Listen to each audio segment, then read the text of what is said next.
What's up, True Feelings family? How you guys doing today? I do apologize for not showing up last week. One of my housing specialists ended up getting COVID again for the 4th time. So I had to take over her caseload. So I was just too tired, y'all. So I do apologize. But I'm here on this Saturday with y'all, wondering how you guys feeling about this life after lockup. As for me, I think they got way too many damn people on it. And they got some people on it that just shouldn't be on it. That it's not doing it for me so far. I know we kind of knew 2 episodes in for life after lockup, but you know, from what I'm noticing about this season's life after lockup, it's structured a little different. It's giving us less drama, more stories that make sense, like we asked for. It's the problem is for me is I don't want to see some of the repeat people. Like, we could still do this, but give us some more people, because what they bringing on, it just seems like a whole. It's just not doing it for me. Now, at the very least, QUAYLON and SHAVEL, will always be entertaining at some point. And the mamas is making it very much entertaining. QUAYLON's mom had us all dying. We all probably fell out on her sofa when she told SHAVEL's mama she was built like SpongeBob. SHAVEL's mama then wanted to turn around and try to fight. She's like, I don't fight gutter buckets. I just don't do fighting gutter buckets. And you can hear, she didn't say that, I'm just making shit up. And then you can hear QUAYLON in the back saying, pray for me. Did anybody catch that? He's like, pray for me. Here they are going back and forth, back and forth. And here SHAVEL's mom ain't got shit to do with the money. Ain't gonna even pay for shit. Because now they outside talking.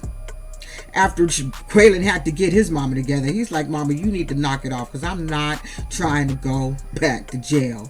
We gonna talk about that towards the damn end. So then you got her outside talking with her mama. Now her mama clearly said, I don't know if y'all heard it, I wish I could replace it, but we trying to stay in compliance and shit.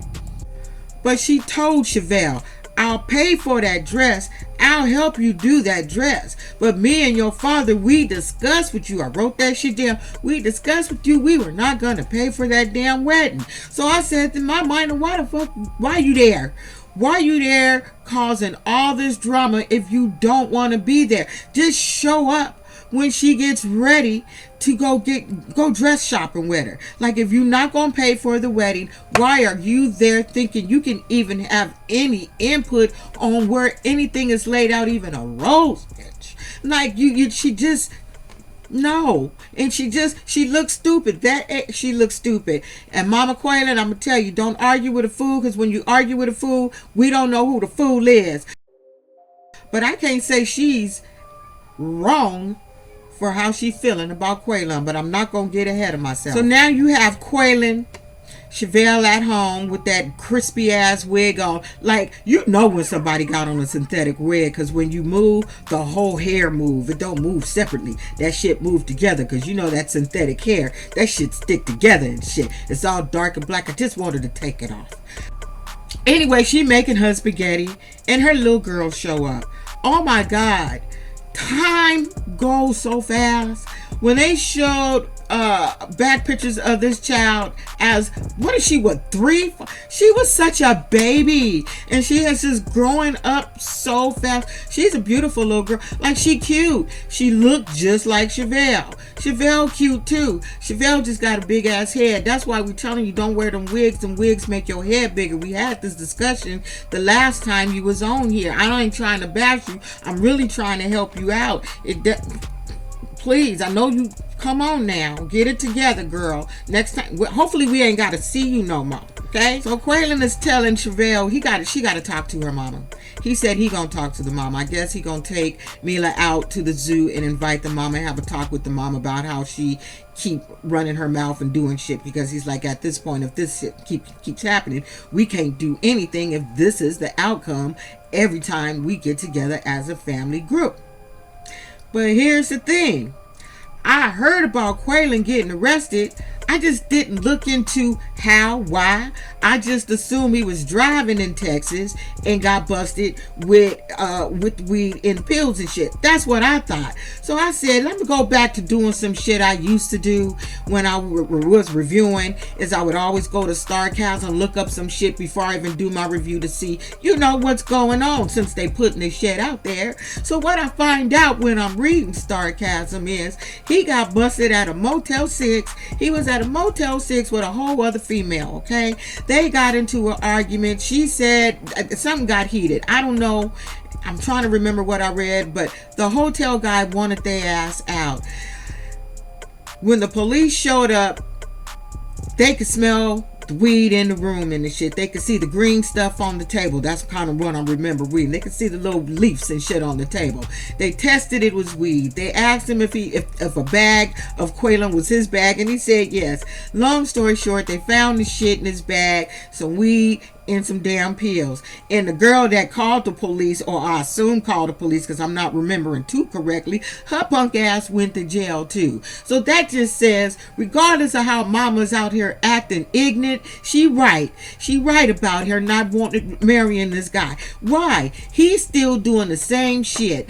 I don't remember what he went to prison for. Please somebody tell me. Was it for dealing? But you doing the same dumb shit. And for the life of me, anybody know the Texas laws? There's no way I would even want a dime bag. I wouldn't even want to join and get busted in Texas. I wouldn't. I don't know why anybody going to do any type of drugs or anything in Texas. They laws are very extreme. Very, very extreme. He might end up getting more time when he go back to court, because apparently he bailed himself out. Now this shit happened on his birthday, y'all. It happened on his whole ass birthday. And the funny thing is, SHAVEL cursed his ass. SHAVEL mama was probably back there putting little voodoo juju on his ass, because she sent a whole little birthday message on Instagram praising how good he was doing and that he didn't go to jail. And on that night, bang bang boom, his ass is back in jail because he doing some shit at Ain't nothing good 6. Come out of a Motel 6, La Quinta, or anything cheap like that. Anything that costs $100 is problematic. That's now SHAVEL has been silent. She ain't said nothing about him going to jail, but to me that's not unusual for SHAVEL. When she was on the first time, we were roasting the dog crap out of her and she never came in saying shit. She just stayed silent. That's her, and that's what she should do. Just stay silent. I like how she moved, keeping her mouth shut. She ain't got to come out and explain shit to nobody. I like that. Keep that up. That's the type of bitch I am. Now, there's a whole other part of me that kind of feel like, and I could be wrong, I feel like her and QUAYLON may have came up with this storyline together. Still friends, because what I heard him say, that he kept coming around even when they broke up, because he was coming around because of Mila.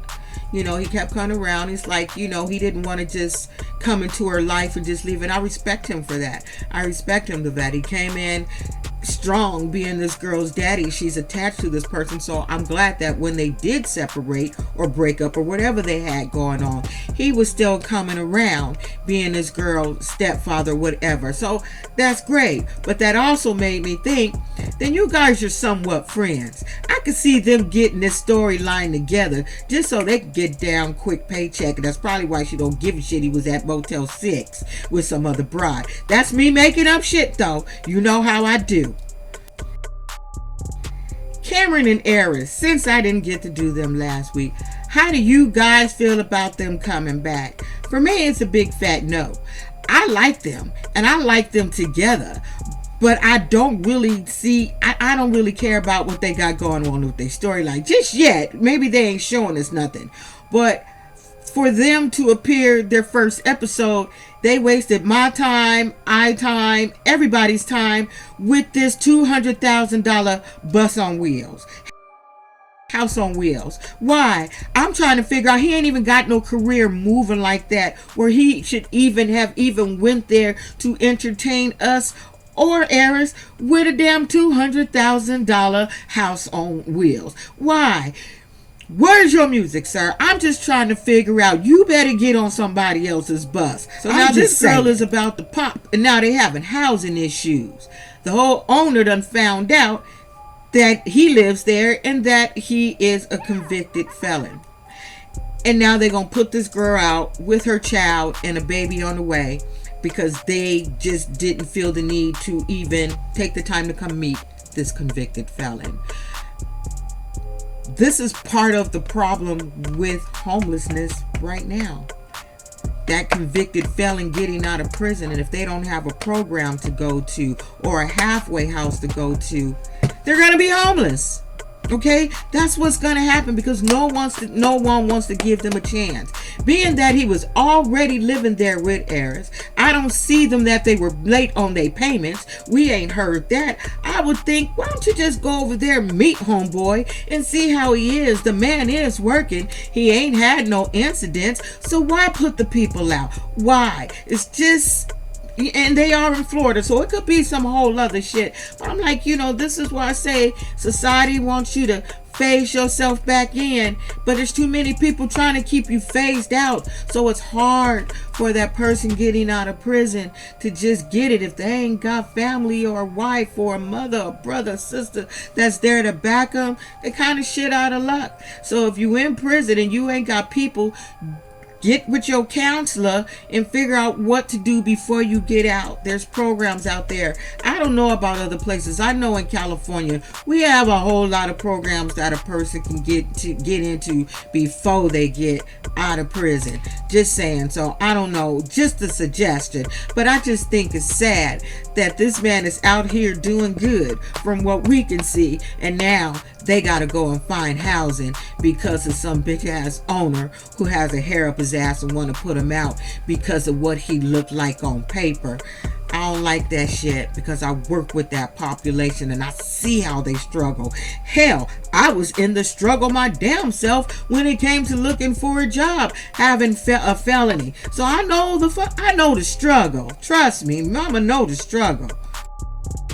All I got to say is for KEROK them, congratulations on the proposal and the wedding and stuff. Like, they have a very safe storyline, but a storyline that makes sense. I could tell from last week, though, she was getting real pissed at his ass, insinuating that her parents were damn racist, because when he brought up that whole black thing was he jumped by 7 black guys, she wanted him to shut up. The expression on her face was priceless. She was real done with that shit. But I'm with KEROK. I agree with KEROK. It could be both. They may not be racist, but just think, if you just got your ass jumped by 7 black guys, whether you're black, white, Chinese, it's going to affect you when you see black people. I'm going to just use myself as an example. I had my kids I had 4 boys by a fool. And that fool used to beat the shit out of me, y'all. Used to beat the shit out of me. That was the one and only time I had anybody put hands on me. So when that relationship was over, it was over. But after that, I didn't mess with black men. They couldn't be light skinned or nothing, no mixed white. I only mess with white men. Not that I was racist against my own kind. I was just a little paused by black people. By black men, okay? By black men. So maybe that's the daddy situation. He ain't gotta be racist, but he's kind of paused. But I think it's more the situation. He's a trans man. I'm glad she got a grandma that's supporting him. I'm glad she has somebody in her family supporting her with this marriage and KEROK. So that's good. I don't know if any of you guys I cried a little bit. There was a little tear a little bit when he proposed, and I did when she cried. I did. Last on my list, I'm going to add Lindsay and BLAINE. Only because BLAINE's little boy is cute as hell. That little boy looked just like him. He is so cute. And what I can appreciate about this is that little boy said he looks at Lindsay as his mom. That's good. That shows some growth in her. That this little boy can look at her as a mom. Her situation just seems kind of familiar to me. I can kind of relate to her situation, that she's getting her daughter back at this age. She's been doing all her shit. And now this kid is 13, and now she has to come in and wants to try to parent this child. So now this child is going to move back over there with her mama, and she wavy about it, but she gonna do it because she don't really want to do it, but she gonna do it. But like I said, I can kind of relate with Lindsay, because like Lindsay, fucked up in jail on drugs. I got my 2 youngest sons back when they were teenagers, and I could tell you that shit was hard. That's hard, because we had to get to know each other. But at the end of the day, those 2 boys, they ride for me. It's like it never happened. But my 2 older boys, we still got issues somewhat. No, not somewhat. We got some damn issues. But anyway, that's their little story. So I hope she don't mess it up. She really want Blaine to marry her ass. But Blaine is like, I gotta look out for my son. Every time Lindsay get a hair in her ass, she want to jump up and move. And I hope we don't see anything like that, because now there's a little kid involved who is looking at you as a mother. So hopefully when she get pissed off, she ain't throwing shit around. They ain't fighting in front of these kids. She ain't doing a whole bunch of weird shit. And there's something she said. She said Scott caused her PTSD. No, mother. He didn't. You did that. We watched the whole season. You went there, used that man, had to get drunk to sleep with that man. You started getting high. That what was wrong. Take responsibility, Lindsay. Go look at this shit. Regardless of what, it was you who put drugs in your body. Did you see her legs on that damn photo, like she had been picking her damn legs already? That was you. You gave your own self PTSD. You should have got PTSD. You probably got it from sleeping with him in that lip. That's where you got it from. But everything else, that was on you, baby girl. That was on you. Anyway, that's it, y'all. I will see you with the rest. I'd like to say tomorrow, but I'm thinking about getting my granddaughter, but we'll see. But another thing I'd like to ask you guys, have y'all been following up with Diddy Did It? I've been following in that damn story. I ain't gonna say too much, but he paid that girl quicker than a snitch on another 48. We gonna have to call P. Diddy another 24, because he paid that girl fast. Ain't no way in hell you gonna say all this shit about me and I'm not giving you $10. I got enough money to go to court and fight this shit. I'm not paying. I lived back in the day. I remember a bunch of shit. I believe everything that's coming out, and I got a feeling 2024, it's gonna be hip-hop madness. It's gonna be hip-hop madness, y'all. Anyway, that's it. That's all. I'll see y'all with something else later on. No, before I go, what else are you guys watching? I'm definitely not messing with 90 Day Fiancé. It's stupid. Kind of got out of it. It's not interesting me. Does anybody watch Welcome to Plathville on TLC? That's one of my favorites. It's actually real reality TV. I've been following this since the beginning. So let me know if you're watching it. Are you watching Basketball Wives? Now that they got the young and the restless on this show. They got all the 4 old ones and then the 4 young ones. Or 3 young ones.